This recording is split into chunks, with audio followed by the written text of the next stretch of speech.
and welcome to the review for the second episode of Spartacus, War of the Damned. Yay!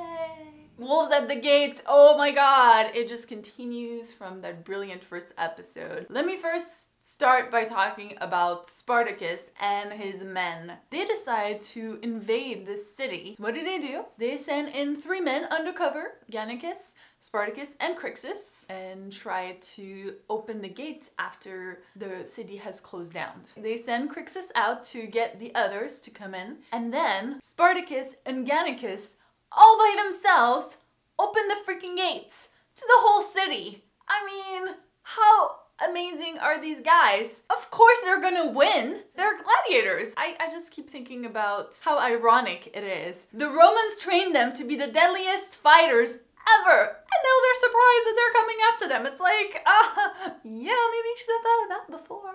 And they invade that city. They killed pretty much everybody. That was kind of crazy, but kind of awesome too. And now on the Roman side of things, you have Crassus, whom we all know that I love. He is getting ready to go to battle with Spartacus and bring him down. And he has to decide between Caesar or Tiberius on who should be his second in command, and he ends up choosing Tiberius. I think that's where his personal feelings get in the way of him making really smart decisions. I don't know about you guys, but Tiberius, as arrogant as he is, he's not really that great of a fighter, I don't think. And he's gonna go against the gladiators? I'm not sure that's a good idea. I actually have a feeling he's not gonna last too long. If he doesn't die before the end, he's definitely dying at the end. I'm excited to see that scene because it's gonna be so brilliant. Can you imagine, like, Crassus going there and then he sees his son fall? No!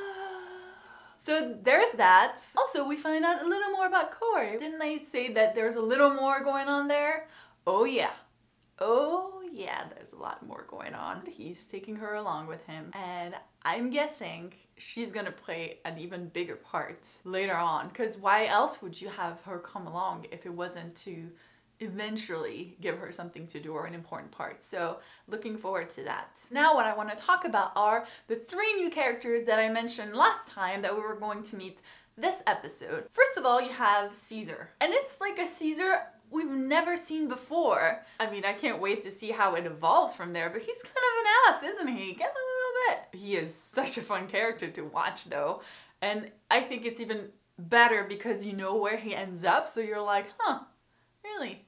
That's Caesar. Well, all right. The second person we meet is Leta. It's the lady in the city that starts talking with Spartacus and gets sort of a connection with him. She's probably gonna be a big deal as well. First of all, she is a new character this season, and you could see something going on there, maybe between her and Spartacus. I don't know. And then her husband died, so the door's wide open. I actually really like her. It's going to be an interesting character that might also make Spartacus maybe think about Romans a different way since she is a Roman. Can't wait to see more of that. And finally, the last character we met was Sybil, which you might not know who that is at all right now, but she's the slave girl that was freed from her master by Gannicus, who slices his head. So she's on the lineup, on the people on the floor, and she's the one looking at him. Obviously, the camera kind of stayed on her a little longer. So that's Sybil. So there might be a little something going on with Gannicus. I guess we'll have to see about that one. One last thing, I want to mention the ending of that episode because I think it was so brilliant how it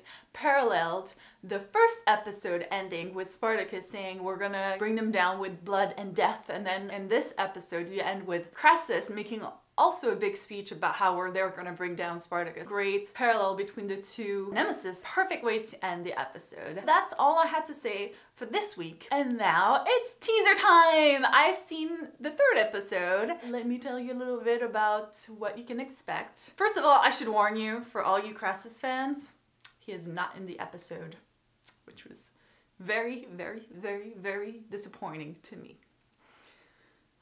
But it's still a good episode. It starts off a little slow, but we get some battle scenes and we get some new alliances. A little expansion of a couple characters that I mentioned in this episode. There you go. Make sure you tune in next week as well. That's all for me, but I do want to hear from you. Is there anything that I didn't mention or anything else that you want to talk about? Let me know in the comments. Make sure to like this video. Like, and subscribe to our channel, and I will see you next week. Bye! Oh my god. Can we talk about this opening sequence when like Spartacus is riding on his horse and then everybody is like following him?